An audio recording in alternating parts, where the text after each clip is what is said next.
आज 20 मार्च. आजपासून 99 वर्षापूर्वी समग्र मानव जातीला समतेची अनुभूती देणारा एक महान कार्य आपल्या महाराष्ट्रात महाड येथे महामानव डॉक्टर बाबासाहेब आंबेडकर यांच्या नेतृत्वाखाली पार पडलं होतं.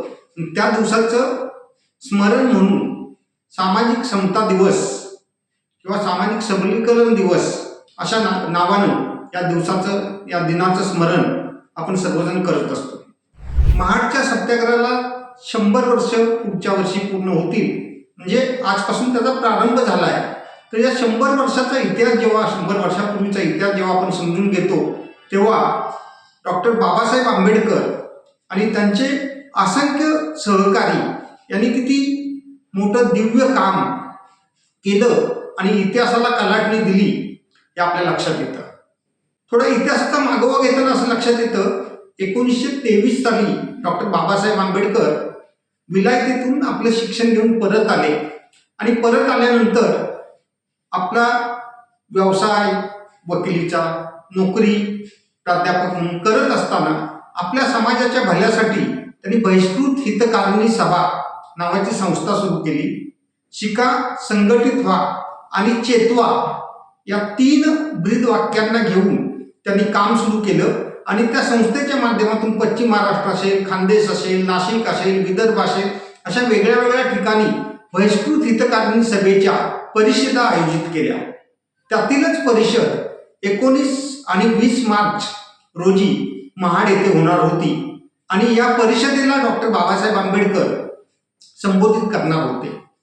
जे अस्पृश्य आहेत, दलित आहेत, पिचलेले आहेत त्यांच्या मनात स्वाभिमान जागवणं, आपण कोण आहोत याची ज्वालेसारखी एक चेतना जागवणं आणि त्याच्या आधारावर माणूस म्हणून जगण्याचा जो मार्ग आहे तो सुखकर करणं या उद्देशाने या परिषदेची आयोजन झालं होतं. बापूसाहेब सहस्त्रबुद्धे असतील, टिपणीस असतील, चित्रे असतील, रामभाऊ मोरे असतील, कॅप्टन सवादकर असतील, सुभेदार सवादकर असतील असे असंख्य लोक या परिषदेच्या निमित्तानं बाबासाहेबांच्या सोबत महाड येथे होते.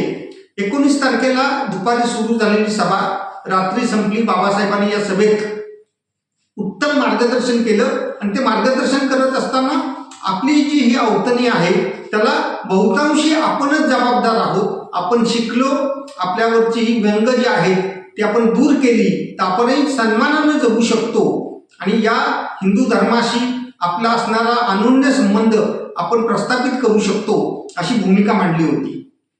दुसऱ्या दिवशी 20 तारखेला या सभेचे वेगळे वेगळे ठराव मंजूर झाले आणि ते ठराव मंजूर करत असताना एक ठराव असाही आला की 5 ऑगस्ट 1923 साली मुंबई इलाका विधिमंडळानं सार्वजनिक संस्था, मग ते पाणवठे असतील, दवाखाने असतील, रुग्णालये असतील, देवालये असतील, हे सगळे सर्वांसाठी खुलेच केले पाहिजेत असा एक ठराव पास केलेला आहे आणि तो ठराव महाड नगरपालिकेनं मान्य करून इथल्या सार्वजनिक पाणवठ्याच्या ठिकाणी असे बोर्ड पण लावलेले आहेत. पण महाडच्या या तळ्यावर तो बोर्ड असताना सुद्धा इथं अस्पृश्य बांधव पाणी घेत नाहीत किंवा पाणी भरत नाहीत, त्यांना अटकाव केला जातो आणि हा अटकाव आपण मोडून काढला पाहिजे, समता प्रस्थापित केली पाहिजे अशी एक मागणी या ठरावाच्या वेळेस आली आणि सर्व समुदाय साधारणपणे 3000 लोक महाराष्ट्रातल्या वेगळ्या वेगळ्या ठिकाणून आले होते. त्यात माता भगिनी होत्या, बांधव होते, लहान मुलं होती. ही सगळेजण बाबासाहेबांच्या नेतृत्वाखाली या 14 तळ्यावर गेले आणि तिथल्या पाण्याला स्पर्श केला, पाणी प्राशन केलं. या निमित्तानं काही प्रश्न उपस्थित केले जातात की 14 तळ्याला बाबासाहेबांचं पाण्याला स्पर्श केल्यानंतर काय झालं, तर त्यामुळं कोणी अमर झालं असं नाही, पण समतेचा जो अधिकार आहे जो कायद्यानं दिलेला आहे तो प्रस्थापित झाला. एक कविता आहे आणि ही परंपरेची कविता आहे की जेव्हा संत एकनाथ काशीवरून गंगेचं कावड घेऊन रामेश्वराला चालले होते तर वाटेत त्यांना भेटलेल्या गाढवाला त्यांनी पाणी पाजलं आणि तिथंच त्यांना रामेश्वर भेटला.